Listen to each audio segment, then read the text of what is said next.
All right, everybody, you are back.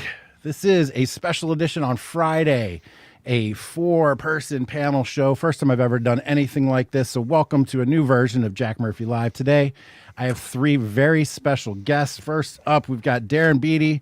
He's a philosopher, a mathematician, and publisher of Revolver News. We've got Dave Reaboi, who is a foreign affairs expert, jazz enthusiast, and a bodybuilder phenom, and Will Chamberlain, lawyer, speaker, and publisher of Human Events. How's everybody doing today, guys? Fantastic. All right, good. Fantastic. All right, sweet. Let's get into it right away here. We're going to do 4 segments. We've got questions queued up. And guys in the chats, if you drop a super chat in there and it's a good question, we will get to it at the end of the show. So feel free to leave your questions in the chat. First up, here we go. First up, we're going to Revolver News. The GOP's new strategy document shows party leaders still don't get it. Darren Beattie, tell us, what is it about the GOP's new strategy that is utterly clueless?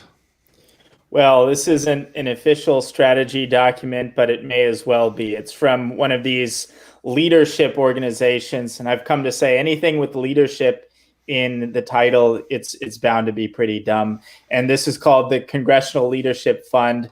And basically, their take-home point from the relative success of the GOP in the House races in 2020 was, we need more identity politics. It's not, oh, we won because we happen to be the people that, even though we're horrible, we weren't promoting these massive race riots throughout America's cities. It's not, we won because even though we're horrible, we weren't as vociferously advocating these devastating and unnecessary lockdowns. It's no, we happen to do well because we represented a diverse cadre of women and minorities and veterans, and therefore they're going to double down on the basically Republican affirmative action reproach. And so, not that it's terribly important in its own right, it just exemplifies what we've seen time and time again, is that the GOP, they just never learn. They're addicted to these dumb orthodoxies that ultimately never really serve the people well that they allegedly represent, but they do enrich dumb, corrupt, and in some cases, highly perverse, as we've seen, campaign consultants. You know, it seems to me that any institution that isn't actively, proactively, 100% anti-woke is going to get captured at some point. Will Chamberlain, what do you think about that? Is there any way the GOP can avoid being captured by the woke? It seems like it's already happening. I mean, like, you're going to have, I think there's inevitably some amount of posturing that's going to happen. If you have the radically woke on one side, then you kind of, there's always this very strong temptation to kind of, co-opt the most friendly parts of that while opposing the most egregious parts, which means I think there's going to be some amount of shift leftward sort of inevitably. But I mean, I think the big one, to me, the keystone issue is the ability to speak freely on social media and to not have the sort of Damocles hanging over everybody's heads, right? We solve that problem. If we can and keep it solved, then that means that you essentially preserve the space of conservative and heterodox thought to be expressed. And if you have that, then you do some amount of you kind of constrain the extent to which things move radically left without a right-wing counterbalance. So that's why I focus on free speech. Is there a lesson to be learned, though? I mean, they did say that of the number of seats that were turned, they did focus on who the people were. Was it the identity that got them elected, Dave, or was it their policies? Did they even have any policies, or was it strictly identity play? I think it's a mixture of both. A lot of it is a reaction to, I know a lot of it is reaction to, frankly, the events of the summer. That we saw. A lot of people were talking about the Hispanic vote going to Trump in a way that kind of dwarfed the amounts that the prior Republicans got, and I think it makes a lot of sense. I don't think it necessarily was the overt messaging about and around the issue of socialism from folks like AOC and others in the Democratic coalition. I think it mostly had to do with issues of crime, and it was frankly a reaction to the embrace of BLM and the embrace of the protests that caused a lot of Latinos and Hispanics to move towards the GOP. Whether or not it can retain that and keep sort of that excitement and that engagement with that population, and frankly with other populations that Trump did very well with, is another question. I think maybe all of us here on the chat have a few issues that we probably the same issues that we think the any kind of let's say conservative or nationalist or Republican Party would sort of do well to embrace, that would necessarily scoop up a variety of different voting blocks.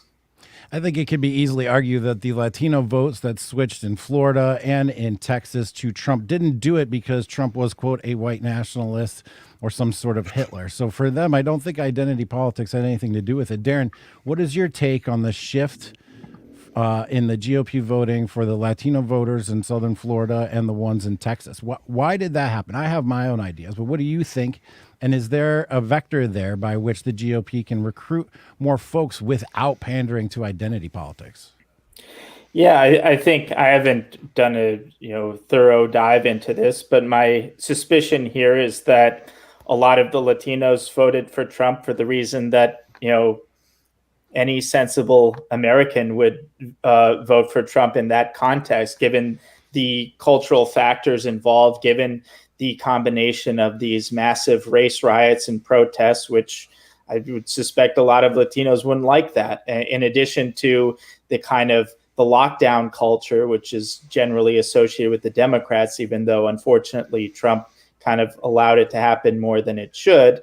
I think those combinations of factors account for a lot. And I think as Mr. Reaboi suggested, I think there's something kind of particularly irksome about this, about the Black Lives Matter aspect of the riots that kind of rubbed them wrong way as a kind of competing minority group. Right. Indeed. I mean, you live by identity politics like the Democrats do, and you die by it as well. The more you hype up and push BLM, the more other ethnic and racial groups get resentful. I mean, I think it's also interesting to note that the only place where there was a real kind of kinetic pushback on a lot of the riots over last year was in Miami, and the Miami PD I think is about 70% Hispanic. So that's sort of the I think that's the magic number that a lot of people should be talking about when it comes to the vote, at least down in South Florida, which is that with such a great number of folks in law enforcement down here, just about everyone has a brother, a sister, cousin, husband, etc., father that works in law enforcement, and BLM and defund the police and sort of the kind of structural racism narrative that the left has been pushing is toxic to a lot of these folks. In my experience, I have a master's degree from Georgetown School of Foreign Service with a focus on Latin America. So I've spent a lot of time studying Latin American culture and history, and it never made any sense to me that Latin American culture would see a familiarity or resonance with the radical left of positions, all identity based, smashing of the patriarchy, obliteration of gender roles, and the queering of everything else. I mean, Latin American culture is Christian based, it's patriarchal. You've got machismo. It seems to me they're a natural fit for a GOP that could lead with strength and power and masculine energy. Will Chamberlain, what do you think is a good way for us to actually continue that flow of people switching the assumed position just because they're brown and foreign that they were going to vote for the Democrats? How do we keep moving those folks our way? So, I mean, I think it's in general the pivot to focus on working class issues is obvious, like really finally, good. I think, hopefully we can keep that up in the absence of Trump, and generally being more populist. I mean, I think 2 points are important. One, I get the sense that there's still a frustration that a lot of the GOP was okay like losing this election because they won more Hispanic votes. I thought that was totally unacceptable. I think that in general, the big issue for the GOP is wondering, why didn't we win? We won in 2016. Why didn't we win this time? And I think we didn't win this time. If you look at it, the numbers suggest we lost a lot of elderly white voters. And that should be those people, either turned out less or didn't vote nearly as Republican as they did. I mean, the Democrats clearly figured this out. They, went from Hillary Clinton to the oldest white man they had, and the one who could, kind of repair some of their losses in the Rust Belt. And we also need to think about like what we did to alienate a lot of those voters. And I speak from talking to my parents who are, I guess, California conservatives who are like Trump iffy. Hey guys, can you keep it down a little bit? Sorry, just because I'm in the middle of the show. Live show. Yeah, so, Orlando. But I think, I don't think people handled COVID that well. I think in general, the decision to be flippant about something that predominantly impacted the elderly who always get out and vote was, I think, unwise from a political perspective. And I think also just like the overwhelming focus on like trying to maximize the minority, the amount of the vote you were getting from blacks and Hispanics was it's just not good political strategy. Like that's a smaller subset of the population. And I mean, improving our performance from 10 to 15% among a smaller subset of the population should not be the primary focus if the goal is maintaining power. That said, I think that's not saying we should be alienating or racist, but rather that like the focus should be on building your base and getting them out to vote so that you don't lose elections. Because we can, all the stuff about winning Hispanic votes and improving our performance in South Texas amounts to a hill of beans because the Democrats have complete control of the government right now. Right. Darren, in that piece that you've got up on Revolver News right now, it says down in there, it actually discussed a little bit about what a new policy might be. Like, what is a priority? And the only thing that they came up with was aggressively spotlighting the left's socialist overreach and painting a contrast. Are we really going to go with, socialism bad? Is that the future? Is that going to be winning for us? And if not... What is something that will win? What is a concrete policy position that we can offer that is going to be a winner here? Because complaining about socialism sure isn't going to be it. Yeah, it's just dumb. It's inaccurate. It's anachronistic. It draws upon sort of mental associations that may have had relevance at one time or in some place. Like socialism has a particular meaning as it pertains to, say, Venezuela, but it doesn't really describe, say, the most important things going on now. It doesn't describe the countenance of mass crime. It doesn't describe the fact that there's been this unprecedented consolidation of wealth and power under the pretext of this lockdown situation. That's not really socialism. As far as what policy platform I would advocate, I think it's very hard to get excited about policy at this stage because what I describe as the true election fraud, which is the delusion that winning elections translates to being able to wield power. And I think we need to really kind of do a due diligence on the bottlenecks that prevent one from wielding power, even if one wields elections. And in that vein, I would really advocate that all people on the right, conservatives, populists, anyone who's anti really what the dystopia that we're merging into, focus on the national security state, focus on the FBI, focus on these security institutions, because if these aren't put under heel, doesn't matter if you win elections, it's going to mean nothing. Will, I wanted to ask you about something Darren just brought up. I saw either yesterday or today the FBI is saying that they need access to our encrypted messaging for our protection. What did you see the FBI statement about that yesterday? I mean, it's ridiculous. I missed that. That's a long-standing debate that they've wanted to break encryption protocols and generally, I mean, I think they've been worried about cryptocurrency for a long time. That this is cryptocurrency is only big now, but even the existence of cryptocurrency, I think the FBI was worried about 20 years ago.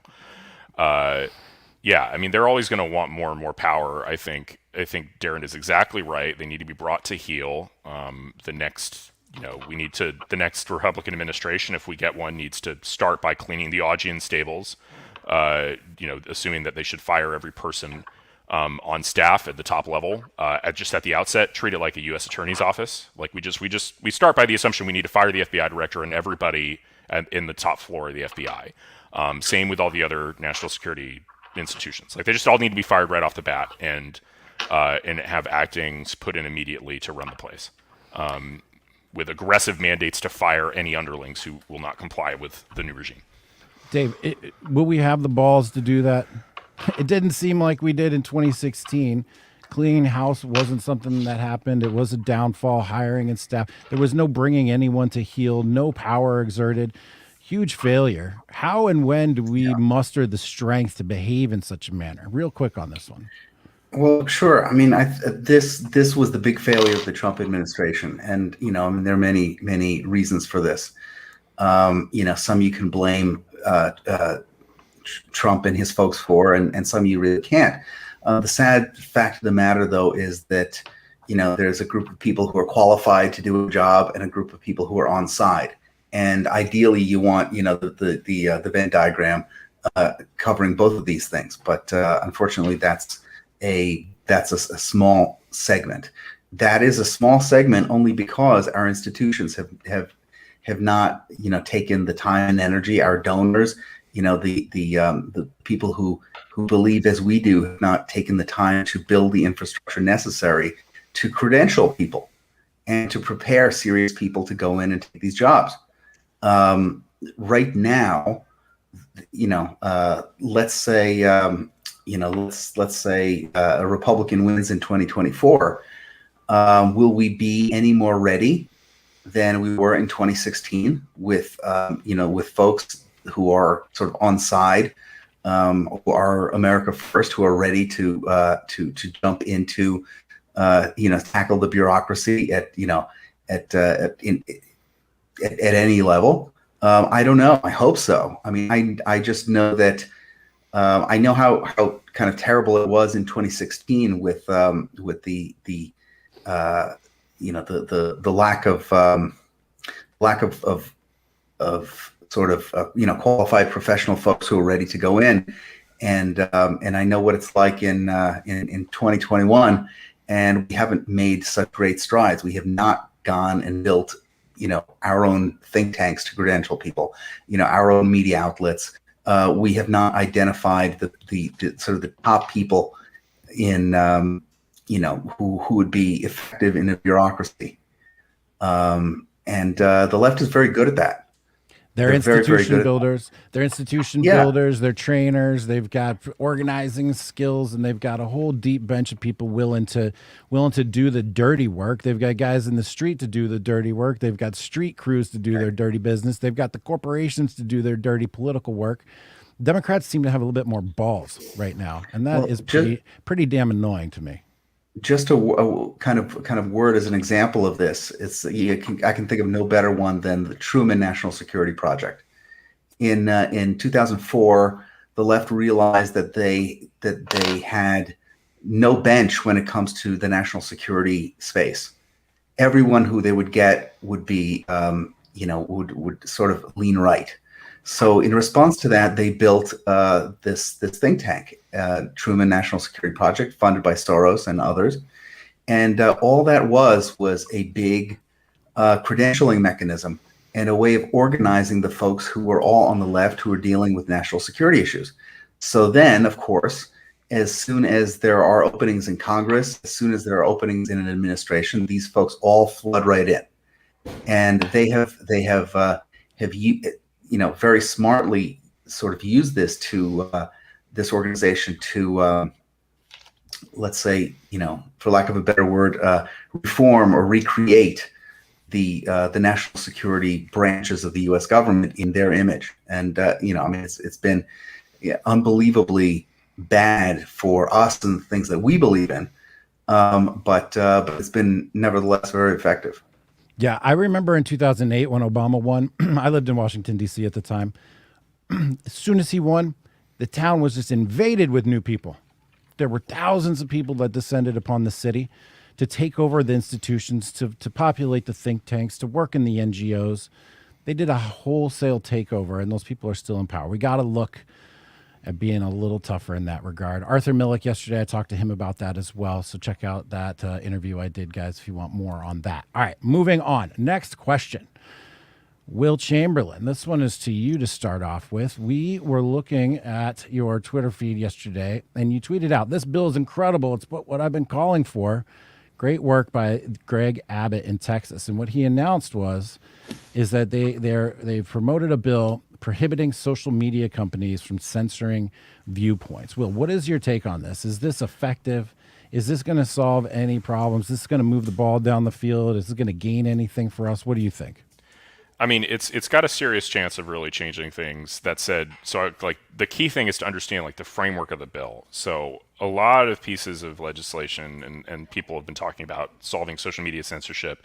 They've been focused on tweaking Section 230, or they've been focused on antitrust. And the reason I like this is, and it's what I've been advocating for a long time, is it takes a very simple like civil rights style approach to the problem, i.e., you should have a civil right to be speaking on these social media platforms. You don't currently. But if you create a civil right and then make it judicially enforceable, i.e., you, a user, you're banned for or censored wrongfully, you can walk into a court, get an injunction, and get your attorney's fees paid for. That's the way it works in normal civil rights litigation. That works very effectively to stop basic, racial discrimination. Like people just don't exclude people from the restaurants on the basis of race anymore. It doesn't happen. And partially that's a social norm, but also partially that's the effect of the 1964 Civil Rights Act, which created in 1983 cases. So this Texas case does exactly what I've been talking about. Doesn't futz around on the edges. It says you're not allowed to discriminate on the basis of viewpoint, and if you do, the user can just walk into court, get an injunction, and get attorney's fees from the company that discriminates against you. Now, will this survive all legal challenges? No, I think there's serious questions about whether it conflicts with federal law or not. And if courts find that it does conflict with federal law, namely Section 230, which gives these companies a lot of leeway to moderate their platforms now, then it might not survive in federal court or some sort of court challenge. But it's the template, right? If we ultimately if we can't do this at the state level, then what Texas has done is shown us exactly the type of law we should be trying to pass at the federal level next time we have the power to do so. And if we get a lot of different states to pass this type of legislation, and then it gets struck down on essentially preemption grounds, federal preemption, then I think next time we're in power, we have a really good shot of getting something similar passed. And it's not the be all end all. I think, just as like discrimination didn't end overnight when the Civil Rights Act was passed, I think you don't get rid of this kind of viewpoint discrimination simply instantly by passing a bill. But I think, it's the right direction. I mean, 230 is futzing around on the edges. It's always been that way. And I'm glad that they're focused on like, give the person who is wronged by censorship a claim against the company. Darren, sometimes you are very bold in your statements, very colorful in your language, and you advocate strong action. How do you feel about this, this bill in Texas? Is this the right approach? Is this weak? Is it strong? What would you do if you were in charge and this was the issue that you were, charged with solving? Well, I haven't studied the bill in great detail. Based on conversations with people who have, my sense is that what Will said is generally correct, in particular, the bottleneck being a potential conflict with federal law. As far as the template goes, I don't see anything particularly wrong with it. It's just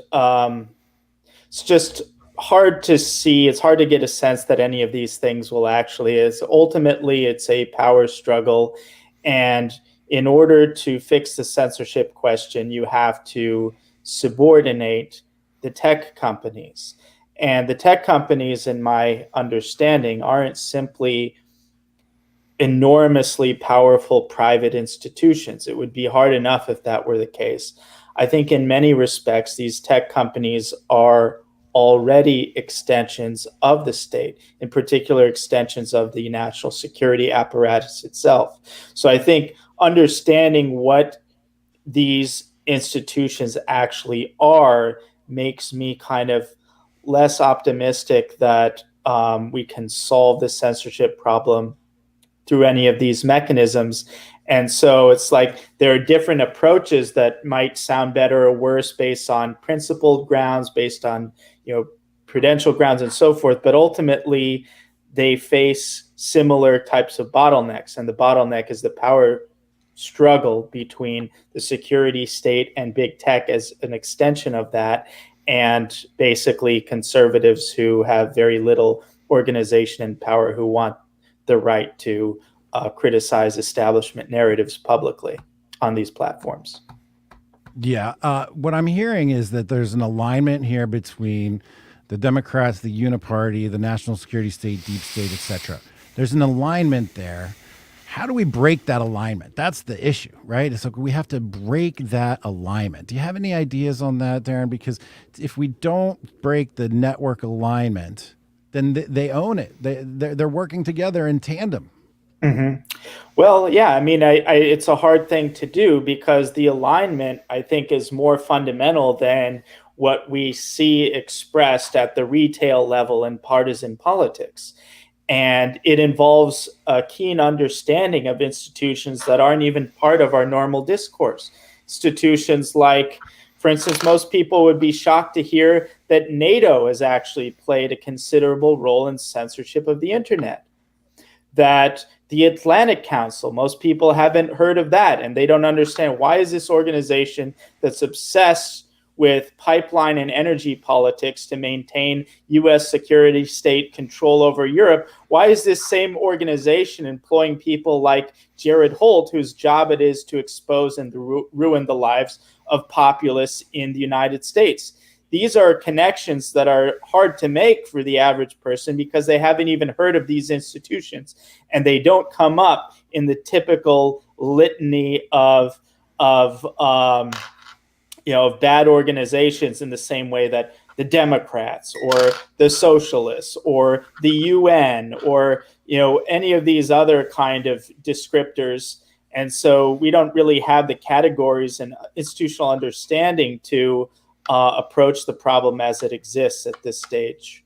Ignorance is a problem across the board. Used to be rationally ignorant to not pay attention to politics, but the negative ramifications of being ignorant, willfully, rationally ignorant, they're changing. That dynamic is changing. It's almost not rational any longer to be ignorant of politics. But unfortunately, not everybody has the time or energy or the career to spend as much time as we all do trying to figure this stuff out. I feel bad for people who are just at home working, coming home from work at 6:30, having dinner with their kids, and then no time but to just tuck them in. Who's got time to research all this crap and figure out the truth?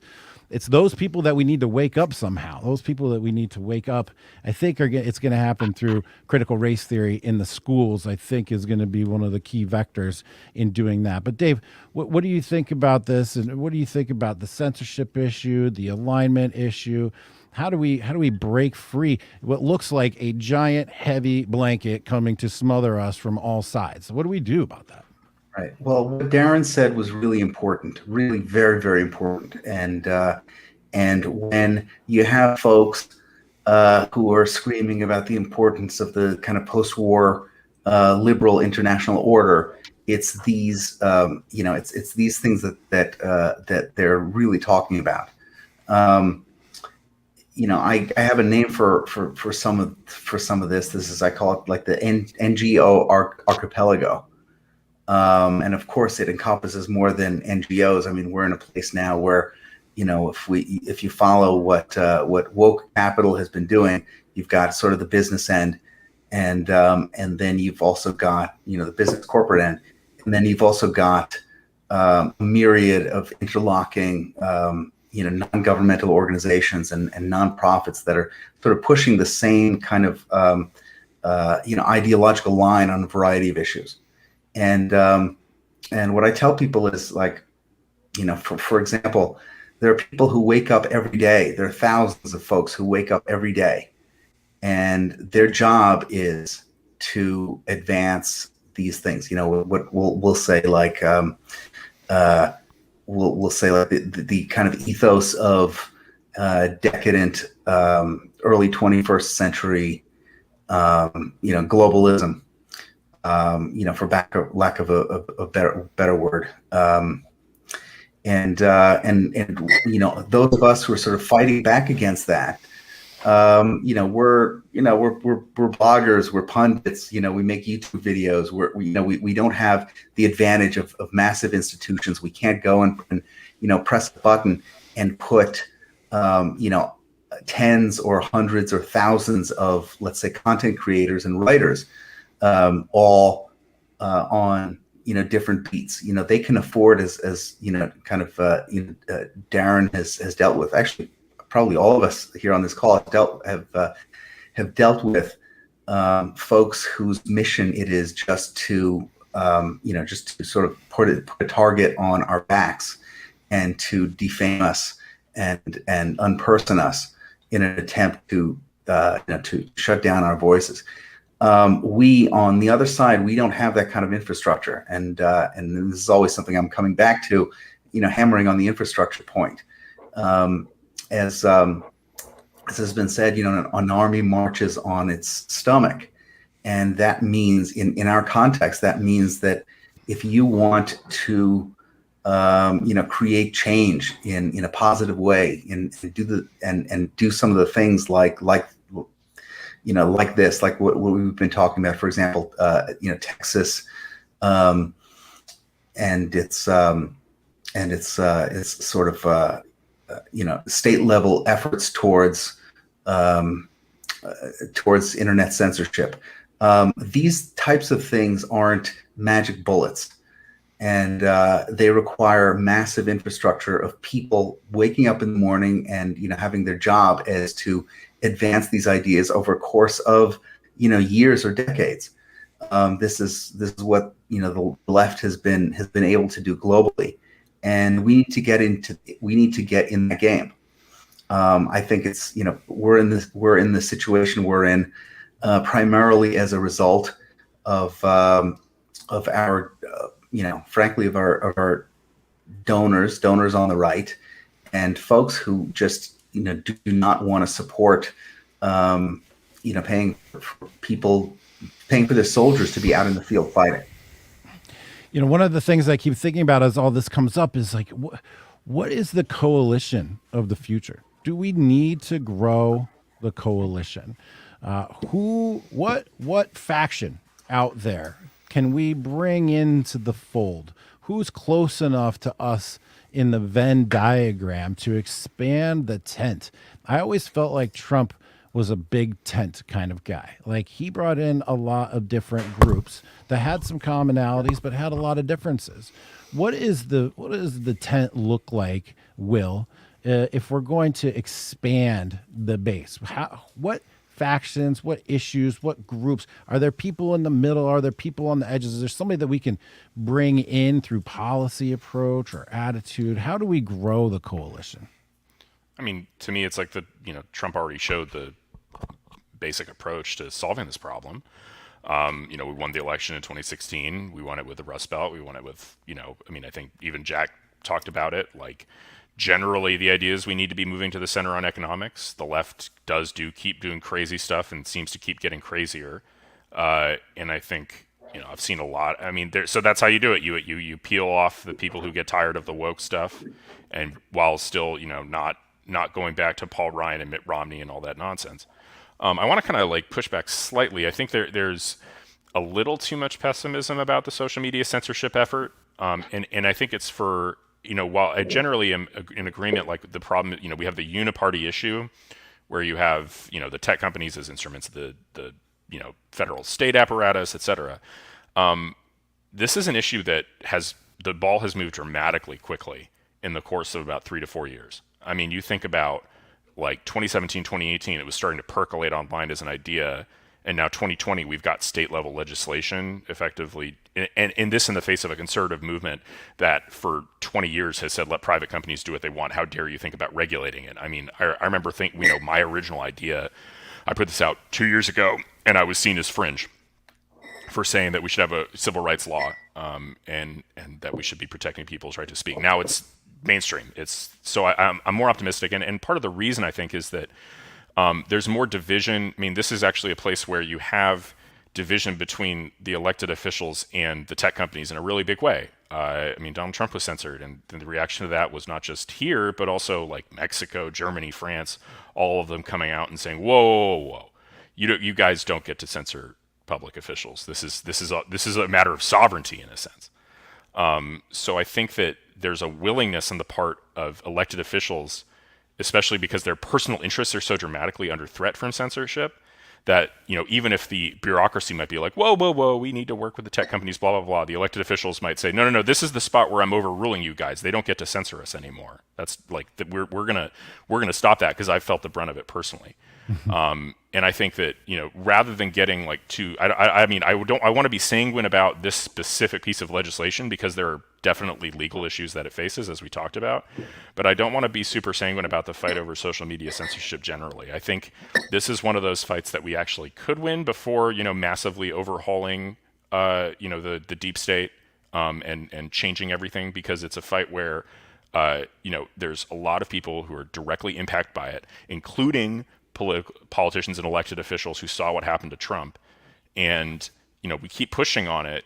It's a really, really good, I think, if you're looking for like leading wedge issues to try and really push and actually make a difference, I think this is actually one of them where you really could, in a way that you probably, there's others where it's going to be a lot more challenging. Indeed. Darren, what do you think about that? How do we expand the base? What issues can we pick up or react to Will, or what do you think? How are we gonna grow this thing? Yeah, I mean, I never want to be one to douse optimism, even if I think it's not terribly justified. But I guess if I had to do that, I would say that, yes, I mean, it's a great thing that this is an issue that's more widely understood and people are talking about it and legislation's proposed. But I think it's again, it gets to that bottleneck between everybody wants something, therefore we're going to get it. There's clearly a kind of roadblock between the public wanting stuff, or even office holders claiming that they'll advocate for things, and that actually cashing out as legislation that works. And so that's where I think kind of the bottlenecks really exist. I think it's great that a lot of people are talking about it. People are exploring options, but really it's a messy machine. And to get out on the other side to the point where you're really, keeping these tech companies under heel is another thing. And it's a slightly different issue what you see with the kind of, it is a big thing. All these other countries were really upset and terrified that effectively the American regime, that is to say the bureaucracy, censored a sitting president at the time off of their platform. But I think what the meaning of that is that other countries saw, look, precisely because these tech platforms are an extension of the national security state. This wasn't this wasn't some rogue thing. This was the tech companies as an extension of the security state, acting on the interests and will of the security state in their deplatforming of Donald Trump. And so what these foreign countries saw was, they say, wow, this is a dangerous precedent precisely because we're going to see the United States exercise its tentacles, this big tech tentacles, as an instrument of geopolitics. So, for instance, are they going to deplatform Merkel or the new chancellor of Germany if he doesn't play ball on Nord Stream 2? And they explicitly said, but we basically want the right to censor, to decide. We want to censor. We just don't want it to be these American companies censoring. And so when you tease out the actual interests and nature of the objections, I think it points less in the direction of some kind of robust anti-censorship coalition, rather than a lot of people do hate these big tech companies for sure. But whether or not that translates into a free speech anti-censorship policy as the end result, that's what I'm less optimistic about. Well, in fact, one thing that I would love to encourage, I don't know if any, I love all people, but including Chinese people, including Russians and others, is, it sounds like a ridiculous idea, but what if the Chinese were to say, look, why don't we just set up a big like server farm for American conservatives, political dissidents? They'll say, guess what, guys? I'm sorry. I know you're not allowed to talk about Xi. You're not allowed to talk about the Uyghurs. But guess what? You're allowed to talk about all the things that actually matter to your country that your big tech companies won't let you do. China should set up the server farm and absolutely give the United States the humiliation it deserves, because we're no better than them when it comes to free speech. They should absolutely humiliate us. And if they don't do it, Russia should do it. Will Chamberlain? I mean, I wouldn't be opposed to that. I think, and I think Darren makes a good point too about the fact that like the interests of Merkel and Macron, like they still want censorship. They just don't want themselves to be censored, right? They live in countries where free speech and norms in general are much stricter than they are here. That said, I'm still gonna be the optimist here. I still think even in the absence of support from Merkel or Macron, there's enough momentum behind this one to make it the right wedge issue to push. And I think even I don't know. Like I guess my question for Darren, like at some point would be sort of like where do you start, right? Like, okay, we've identified the problem of the intertanglement between the national security state and the tech companies and the uniparty. It's like, okay, but like what's the angle of attack? Like where do we I mean, maybe we need to like I don't know exactly what needs to be done, or like wholesale regime change or whatever, but like where do you start? Like if not like kind of my angle, which is more like, okay, like we got a pretty strong, this is a very, very important foothold if we can get it existing in federal law. And that doesn't seem totally implausible. Where would you go instead? Right. No, I mean, it's a good question. By the way, when I say I'm not as optimistic, that's not to say we shouldn't try it. Since that's the problem with saying, oh, I'm not as optimistic, is just psychologically people interpret that as saying, don't try it. Try everything, and if something works, that's great. You just never know. So I'm just sort of putting on the analyst hat and saying, well, for these reasons, I'm not maybe as optimistic as others. But as for what avenues to explore, like I think we're just so we're at the stage of the game where one avenue might be leveraging the advantages and opportunities that arise from multipolarity, and that means like, as America, which I kind of respectfully describe now as the globalist American empire, as the globalist empire, it completely dissipates any moral authority that it has. And people say, why does that matter? You don't really need moral authority. But the US, unlike other countries, uses kind of moral authority, or even the pretext of moral authority, as a mechanism to exercise its geopolitical interests. So the overt and conspicuous absence of moral authority is actually a big deal, in particular for the United States. I think it's also a big deal domestically, because I think unlike some other types, like people, my understanding is in China, they want things to run well and they want there to be structure and order and authority. Whereas I think in the United States, more than other countries, we require at least the illusion of a free society. We require these illusions for things to function.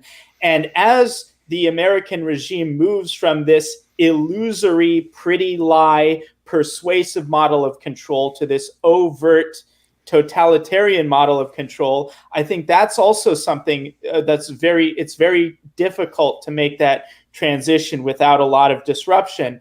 And so I think as America decreases in its stature geopolitically, that creates interesting openings for things like what I said, like it's only a half a joke. Why doesn't China set up a big server farm to allow Americans to criticize and expose just what a joke their government is, what a joke their national security state is, and what a dysfunctional country it is generally? It's something that Americans want to talk about. And why would the Chinese have any problem with Americans being better able to mock and criticize their own corrupt, evil, clownish, and dysfunctional government? That's the Darren Beattie I was looking for. looking for. I do love the way you write, sir. Sometimes I'm a little envious of your willingness and ability to go right up to the line and over it with your colorful terms. I do appreciate it. All right, that's a great subject. We could dig into that a little bit more, but let's move on a little bit. We've got a Mid-East expert here, and Dave, and I'm throwing you just a curveball because we didn't talk about this in the pregame. What is going on with the Saudis, with Iran, with Biden, with digging up this assassination thing of the Washington Post reporter at this time? What can we expect in terms of changes in terms of the foreign policy approach to the Mideast? Are we looking at a 180? Are we giving Iran the bomb? What is happening there? And can you give us a little bit of color and maybe a little bit of a prediction? Sure. I guess first to say that I agree wholeheartedly with Darren's statement in substance and also in tone. I'm big thumbs up there. So yeah, I mean, regarding the Middle East, we saw what I'm calling the kind of second act of the Khashoggi drama, just sort of taking shape this past weekend and early this week with the kind of politicized release of an intelligence community product, which was the late 2018 assessment that was delivered to Donald Trump, sort of blaming the assassination of Khashoggi on Mohammed bin Salman, the Crown Prince MBS of Saudi Arabia. So there was actually a great piece in Tablet yesterday by Eli Lake, where he was interviewing the NSC staffer who had initially prepared. Not prepared, but who had asked for this document from the intelligence community, and finally, when she received it, it was so thin and empty of evidence and just full of really flimsy conjecture. I mean, it was a page long that she even put a note to President Trump that said, no, they're trying to manipulate you with this piece of intelligence. So that is to say that there's a new offensive by the kind of Iranophilic Obama-Biden administration to sort of give some payback and attack the for lack of a better word, the pro-Trump folks in the Middle East, the pro-Trump anti-Iran alliance. It's predominantly Saudi Arabia, Israel, and the United Arab Emirates. So that's what the new guys are doing. It was an effort to say, hey, there's a new sheriff in town to put some pressure on the Saudis. Now there has been a big effort going on, not only in the administration but also in Congress, where it's kind of more robust, to convince the Saudis or to pressure the Saudis to get rid of MBS, which is no less regime change than the kind of traditional American form of regime change, which is we tell you who your leaders are, and we do various things to undermine the leaders that we don't like. So that's what they're trying to do now in regards to MBS, which I think would be a kind of a real catastrophe, because clearly MBS is sort of the best thing to have happened to that region, along with MBZ, like let's say the best pro-America thing that has happened to that region in quite a long time. I think that no matter how hard they try, no matter how resentful the new Biden administration officials are about the Abraham Accords and sort of peace between the Israelis and the Sunnis in the Gulf, that is not going to be dislodged. They're going to try everything to try to tip the favor towards Iran once again, as they did for 8 years under Obama, but I think they will fail. Darren, what do you think about that? I'm a little worried about this because I thought that the progress in the Mideast under Trump was excellent. I appreciated the movement and I liked what I saw. I feel like it's all going to unravel and things are going to get worse now. Yeah, I'm just not following it closely enough to really add to it, to be honest. Honest as always, maybe to a fault. Even you can't even BS us for a little bit. I mean, I could, but I can't. I can MBS you. How's that? There you go. Will, do you have a reaction to that? Because I think this is something that's going to be really important for the neocon element. I mean, back to war and conflict. You know, what's happening? Well, I mean, it's sort of, we have this weird realignment where the neocons are now in the Democratic Party, and they're sort of, I guess, okay with the kind of weird, anti-Israel mood there now, which is, it's sort of a bizarre realignment there. In any event, I mean, I thought the Trump, one of the few, areas where you could say like the Trump policy was just excellent, was in terms of getting, helping facilitate these peace deals between Israel, Saudi Arabia, Morocco. I mean, you name it, getting them. Not Saudi Arabia, but Bahrain, UAE. These are really good accomplishments. I mean, it puts, because it sets the anchor. So it's so hard to reverse all those things. In a future administration, like they're peace deals. Why would you break up a peace deal? And I think I'm not happy with the Democrats who, I mean, they still follow Ben Rhodes, who seems to be honestly see foreign policy as more of a vehicle for personal vindication and self-development and self-actualization than it is like an actual field where people's lives really matter. I mean, the fact that he's so antagonistic and annoyed by the Abraham Accords it's to me it's personal for these particular Obama foreign policy hands. Like the fact that Trump didn't do what they advised and then was proven right is like more than they can take. It just like undermines them personally.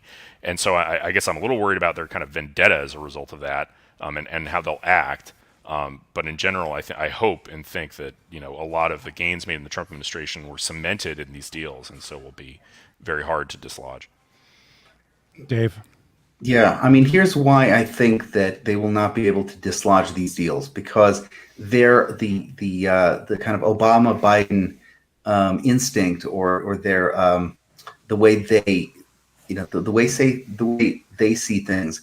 They're going to put pressure on these countries by giving by giving things to Iran, which means that that the more they press forward to give Iran advantage, the more these countries will cling together, which is how they got together really in the first place. So I'm, the peace accords were, I mean, sure, Donald Trump can take credit for it, and he deserves it. Especially his team deserves a lot of credit for making it happen. But it didn't come out of nowhere.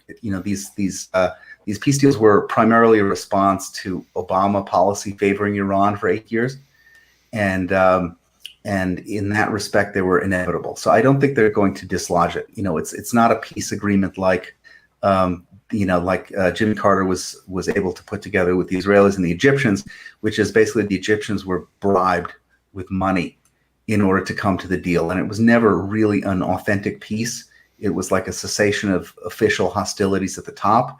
This is very different. I mean, you've had 130,000 Israelis in the time of COVID going to visit Dubai since last fall.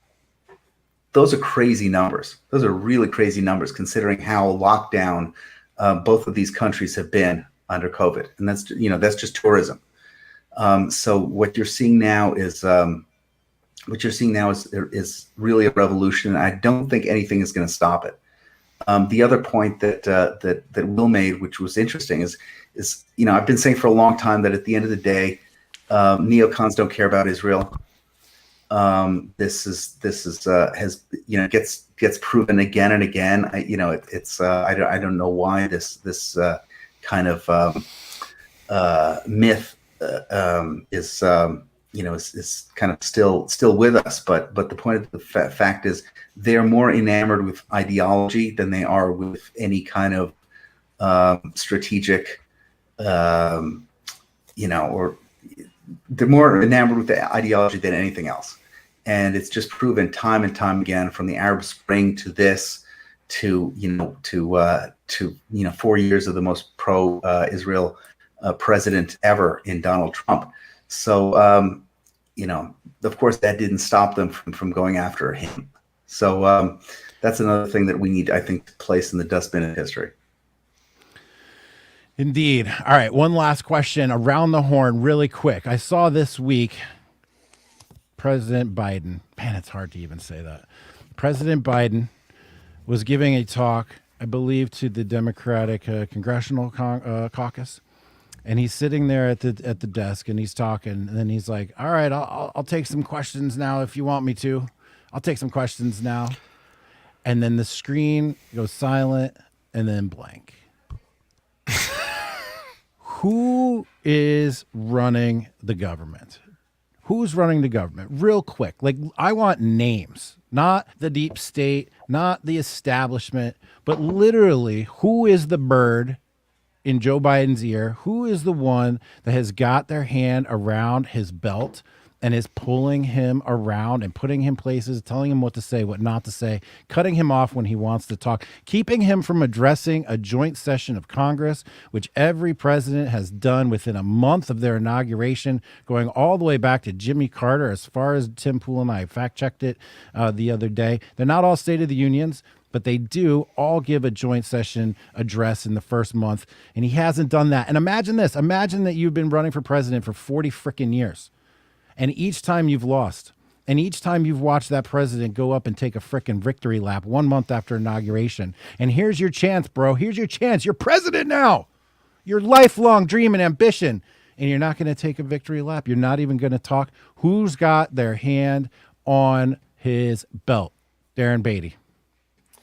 It's a great question. I don't have that type of insight into the Biden administration, but I will say that I think it's actually very fitting. It's very fitting in a symbolic sense of, just as we don't know who's actually running the show in the Biden administration, we don't really know who's running the show in the country more largely. There's a certain opaque quality to power in the United States that, as others have pointed out, doesn't really exist in other allegedly authoritarian countries that we like to criticize. In China, you know that Xi is calling the shots. In Russia, you know that Putin is calling the shots. Of course, they have different factions within the parties.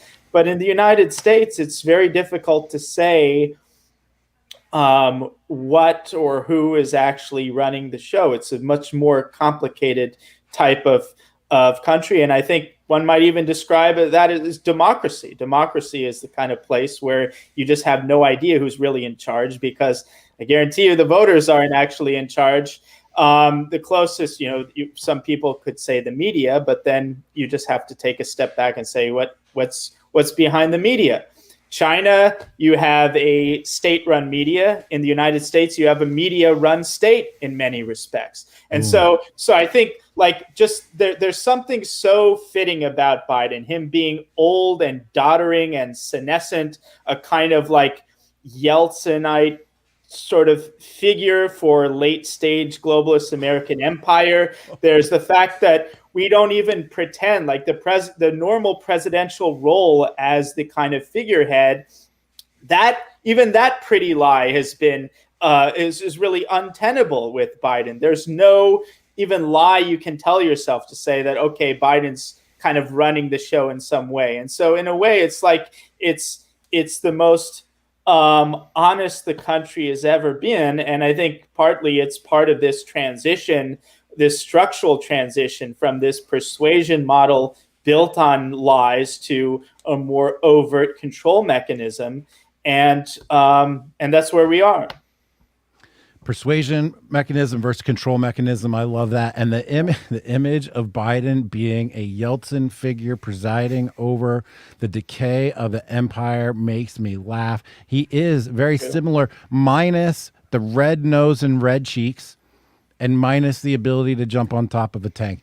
Dave Reaboi, who do you think, did he actually get on top of the tank in 91 or stood in front of it, or he wrote it in? I remember with some image that was seared into my brain. Anyway, Dave, What do you think? Who's got his hand on, who's got her or his or she or she or they or them's hands on Biden's belt and is yanking him away from answering questions, keeping him from addressing joint session of Congress, putting him to bed with a cup of tea at 9:30? Dave, who's doing that?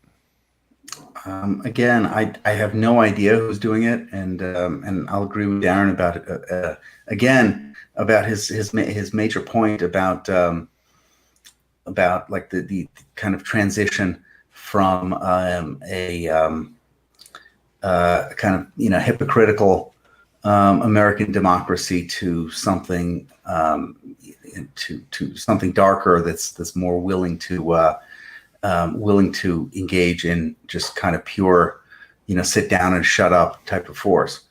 I mean, the proper way to look at the Biden administration, I think, from, in terms of some of these decisions, is really that it's the third Obama term, because you've got many of these same folks who are working. I mean, what's Valerie Jarrett been up to these days? We have Kamala Harris, who was picked by under 2% of the Democratic electorate, who's basically the president in waiting. I mean, just about everyone in America recognizes that this is the case. Some of us are horrified by it. The other part of America is saying, you go, girl. And I mean, it's clear this stuff about him not even wanting to make a State of the Union, a primetime State of the Union address, is kind of crazy. And if you think about it, as soon as you say it, of course, they brand you a conspiracy theorist, which is really the only, the only play that they have left, is to accuse you of wrong think and wrong speak. But I don't think it's an accident that Biden was so, was so frequently not engaged in any evening activities during the campaign. When he had to debate, it was a big deal, and it took a lot of time to sort of transition him to, to being cogent in those hours. Probably a lot of time and a lot of drugs. So, I mean, I think there will be some kind of State of the Union address. Maybe that's what they're doing now. Maybe they're figuring out how to transition him into, a different evening time zone. So he'll be able to do it. All this is to say that, holy hell, we're in a bad situation when it comes to, when it comes to the nation's security, because we're being governed by, here we are, four of us who follow the news and the details of the news as closely as really anyone in the country. And we don't know who is, propping this guy up. And obviously someone is propping the guy up because, literally, even his fans admit that the guy is, that the guy is ready for the old age home. So we don't know who that is. That means, that means this stuff is really hidden. It is indeed. We got a nice chat here from Oh My God Puppies. Curtis Yarvin talks about the cathedral, how an oligarchy of academics and media are the real power. Look for his essay, Descriptive Constitution of the Modern Regime. Absolutely. The cathedral is something that we've talked about. Blue Church. I've also reached out to Curtis Yarvin and Michael Anton, both to see if they would come on the show, maybe here with Darren Beattie as well. So guys, if you want to see that, help us make that happen. One last thing, one word response. We're going to go around the horn. The odds of Kamala Harris being president by the end of the 4 years. One response, one number. What are the odds Kamala Harris is president by the end of the 4 years? Will Chamberlain? 30%, 25%. Dave?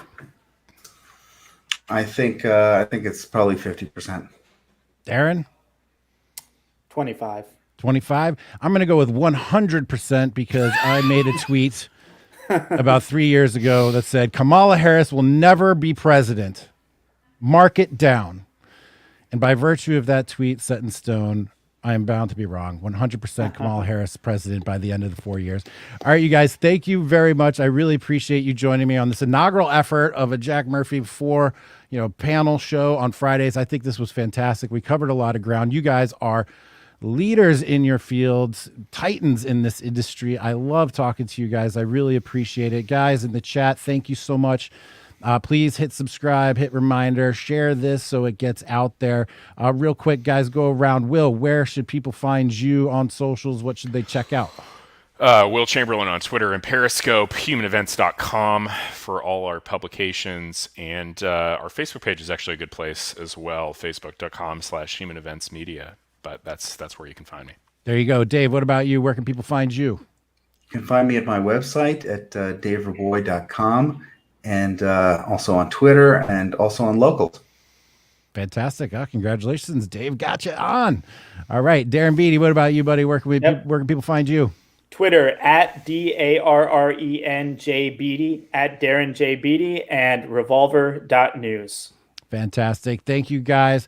Come down to jackmurphylive.com. Join the email list, liminal-order.com. As always, follow me on Twitter. Thank you very much, guys, and we are out. Thank you.